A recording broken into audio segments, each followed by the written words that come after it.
Closing on the Sabbath. The question has been asked: should our restaurants be opened on the Sabbath? My answer is no, no. The observance of the Sabbath is our witness to God, the mark or sign between Him and us that we are His people. Never is this mark to be obliterated.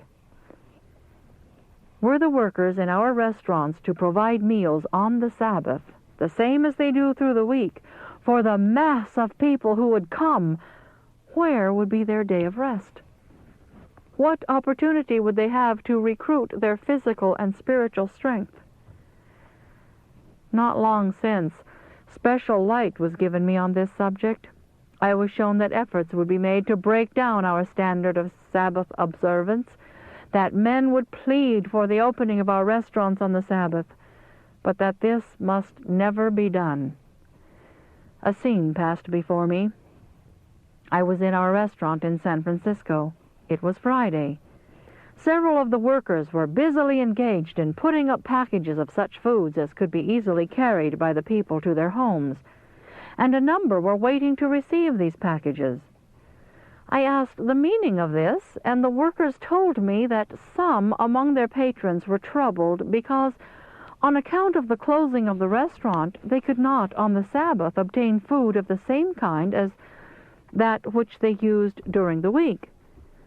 Realizing the value of the wholesome foods obtained at the restaurant, they protested against being denied them on the seventh day and pleaded with those in charge of the restaurant to keep it open every day of the week, pointing out what they would suffer if this was not done. What you see today, said the workers, is our answer to this demand for the health foods upon the Sabbath. These people take on Friday food that lasts over the Sabbath, and in this way we avoid condemnation for refusing to open the restaurant on the Sabbath. The line of demarcation between our people and the world must ever be kept unmistakably plain. Our platform is the law of God, in which we are enjoined to observe the Sabbath day, for as it is distinctly stated in the 31st chapter of Exodus, the observance of the Sabbath is a sign between God and His people.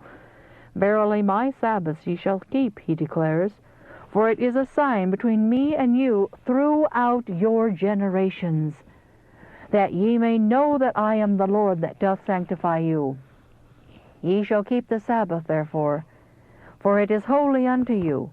It is a sign between me and the children of Israel forever. For in 6 days the Lord made heaven and earth, and on the seventh day He rested and was refreshed. We are to heed a "Thus saith the Lord," even though by our obedience we cause great inconvenience to those who have no respect for the Sabbath. On one hand, we have man's supposed necessities, on the other, God's commands. Which have the greatest weight with us? In our sanitariums, the family of patients with the physicians, nurses, and helpers must be fed upon the Sabbath as any other family, with as little labor as possible. But our restaurants should not be opened on the Sabbath. Let the workers be assured that they will have this day for the worship of God.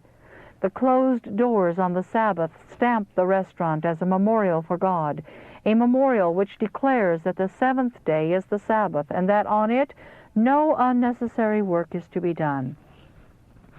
I have been instructed that one of the principal reasons why hygienic restaurants and treatment rooms should be established in the centers of large cities is that by this means the attention of leading men will be called to the third angel's message.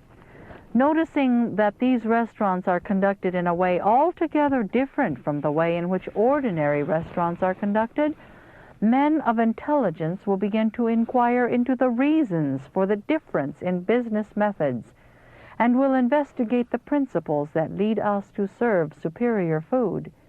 Thus they will be led to a knowledge of the message for this time.